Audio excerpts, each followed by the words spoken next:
In this guide, I'm going to show you how to add money to Cash App Savings. This is Aiden from JustBoz, and before we get into this guide, make sure to like the video and subscribe to the channel with all notifications on. It really does help with the channel, and it lets us know that you want more content like this, so we greatly appreciate it. If at any point throughout this guide you did have any questions, just ask them down in the comment section below, and we can help you out further. I'm going to be doing my best to reply to every single comment down there.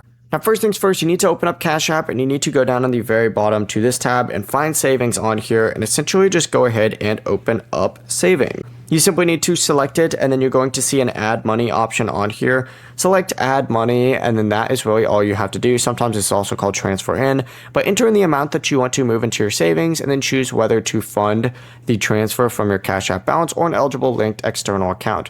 Review the transfer details, confirm the payment using the Cash PIN, Face ID, or Touch ID, and the money should appear in your savings balance once the transfer is completed. Transfers between your Cash App balance and savings are normally instant and do not have a transfer fee. And you could also set up recurring transfers if you want Cash App to move a specific amount into savings automatically on a schedule. Before you do leave, make sure to like the video and subscribe to the channel with all notifications on. It really does help with the channel, and it lets us know that you want more content like this. We'd greatly appreciate it. And if at any point throughout this guide you did have any questions, just ask them down in the comment section below, and we can help you out further. I'm going to be doing my best to reply to every single comment down there. Peace.